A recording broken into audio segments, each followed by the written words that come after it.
Hi everyone, today I'm here at Nissan dealership, right? And I want to just quickly explain how I would like you guys to do inspections, right? When you do arrive at the dealership or private seller, a vendor, a smaller place, you always ask relevant questions, but you just look, every question is based on where you are. And if it's a private seller, there will be different questions than you would ask a dealer, right? So the private seller, we will ask, you want to see all the service history, relevant invoices, when they bought a car, how long they bought a car, for how long they had it, why they're selling it, and so on and so on. So you can get most of the information out to understand what they actually repaired, what faults they had with the cars and what they actually replaced, right? So you can just understand the car, because also you don't know your car, it's not your car, right? So the more information you have, it's better. Information is power, right? And obviously before you move to the car, ask them, you want to see all the service history, the logbook, owner's manual, the locking nut, the radio code, the key code, everything what they can provide you, right? Then take a snapshot of that, give them to sign the disclaimer form, so then you can start the inspection. So once you're confident and you've seen what you've seen, then you can go on your report on the next stage, right? I always recommend to use iPad, or any tablet. It's much easier than on the phone. I'm not going to teach you how to suck eggs, right? You know it better. You'll know it better. When the time is valuable for you, you will see by me. It happened to me. I was doing from phones, and then once you obviously are confident what you had, even if you're not confident, you obviously relevantly mark the relevant sections what you've seen. Obviously the both keys, get both keys always, even they give you one key, get the both keys. Before the both keys, what you do, you check if the key blade's actually locking in locks, right? You check if they both remotes locking and unlocking the cars. You check if the both keys actually start in the car, right? That's important, right? Because sometimes they're giving you one key and there's actually the other key is actually wreck. Yeah, that's why you want to see the both keys and test them, right? So then go around, take all the pictures of the vehicle, front and back, just save them on your phone or tablet. You can do this directly, but just recommend you to save them on a tablet. What you do then, I do normally first of all I do battery test, right? The reason I do the battery test is because the car I haven't started, it's been sitting, or even it's been running. I will just do the battery test, then I will know the battery condition. Obviously while you're doing the photo shoot, right, to save the maximize the time, I normally I check the lights. I use Crowbar as assistant, a passenger as a driver, to check the brake lights at the back, and putting the reverse hazard lights on, so when you walk around, if it's got parking sensors, they beep, so you know they're working, right? And even you can see that on a diagnostic scan, but just practically you can just check that as well. So once you obviously done that, you're confident, at the same time as you walk around, just check the tires, check the disc and pads, maximize everything in a shortest period of time. This is what I do. Otherwise, if you start doing this, doing that, you're getting disorganized, and then you don't know where to start from, and that's all right, because every job is different, and doing the inspection is different than you would do the service, right? Because in the service you just do health check, right? What's health check? It's just health check, right? We're giving value to the customer, finding faults, right? And that they will be relevant for the customer to use to negotiate the price. So that is the key element of why we're doing this, right? And then obviously you check the engine bay, check the fluid levels, check the coolant level, the brake fluid level, use the antifreeze tester, check the freezing point. Use the brake fluid tester to check the brake fluid condition wherever you use the boiling point or the water concentration in the brake fluid, and the fan belt, any leaks you can see, the battery security, any the crash area, right, where it absorbs and diverts the force around it. Check if anything you can see is being car has been in, can see any evidence of car has been involved in accident, right? Just check everything carefully. Don't rush. Attention to detail is the key, right? It's not about rushing, it's about giving value to the customer, because this is what you're getting paid for, you know. And what I do after I do all the relevant checks, then I take my diagnostic out, I plug in diagnostic there. While it's auto scanning or searching, or sometimes I have to just get a chassis number from the job card, right? I do seat belts as well, check the seat belts, or while you do the shot at the back and taking shots as well for the spare wheel and the tools, like it's just giving extra value for customer that you can see the spare wheel is there, the tools are there, everything is there, because you've got option to add it, so why not using it? It's just because they will like it. It's just little things, you know, people like that, you know. It doesn't cost anything, it's just a bit of like 10 seconds of your time. So we added that, you know, and so then obviously scan the car. That you do always scan the car before the road test, crucial, right? Just have a look on the faults, suspicious faults.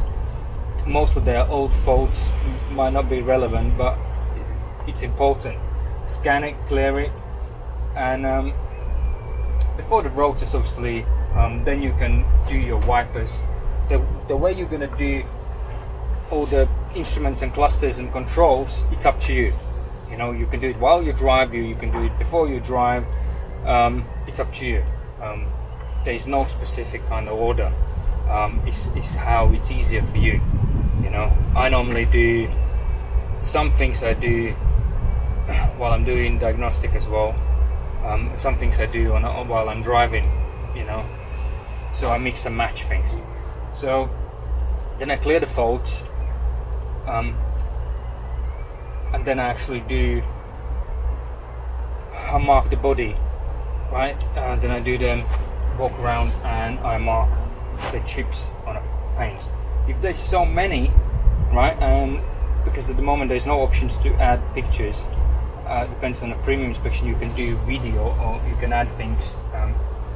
If there's too many, then on a I put a few dots and saying there's random minor scratches, the random scratches on those panels, you know, because there's so many, you can go diabolical, you know, doing that. I mean, like on this one, there's a few ones, right?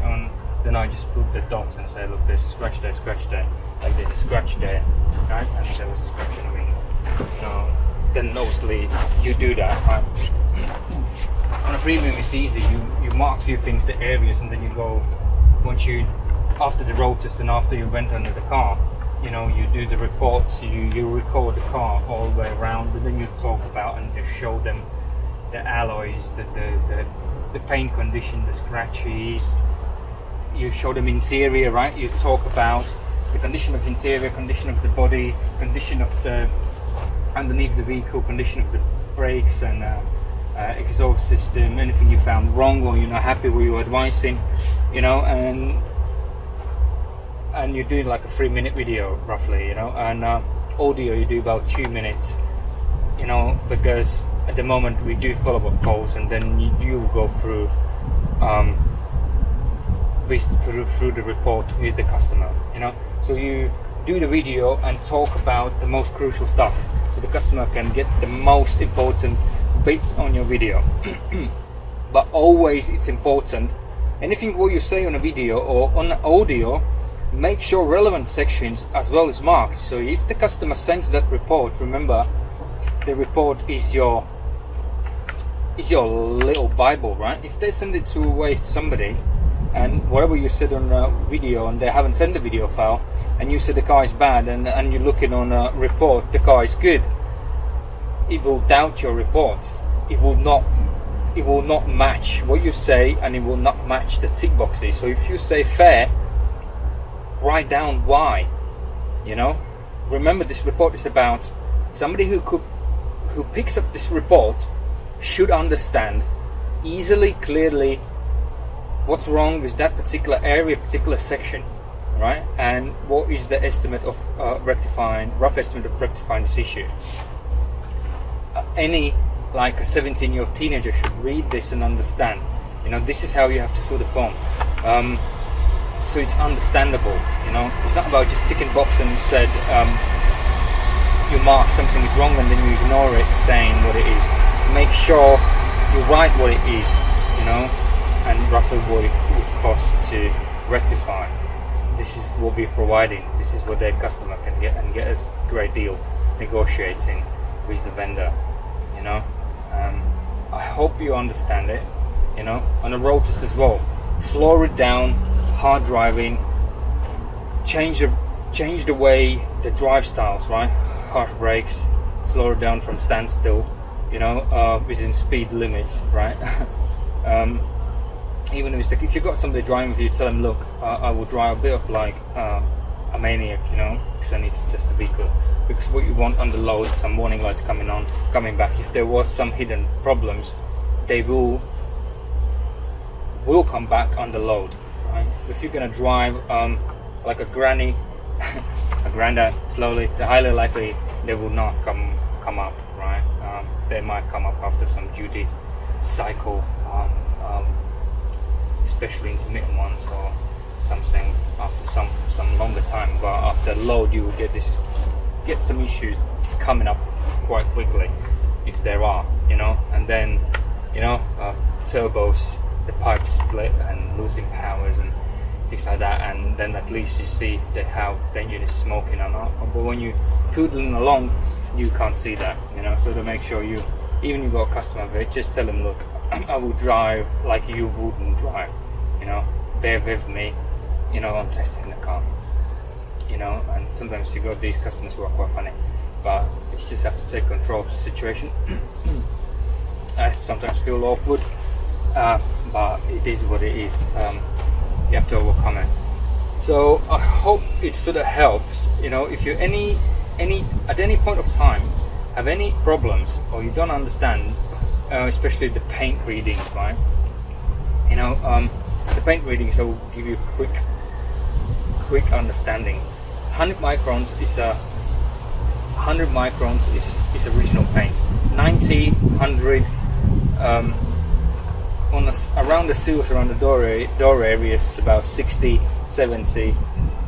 Something starts going 100, 110, you know that area has been resprayed, because normally that is quite thin around there, you know. But generally on the roof it's about 90, 100, you know, 110. And what else? Anything up to 100, 120. 130 would be still acceptable. Anything longer than that, you would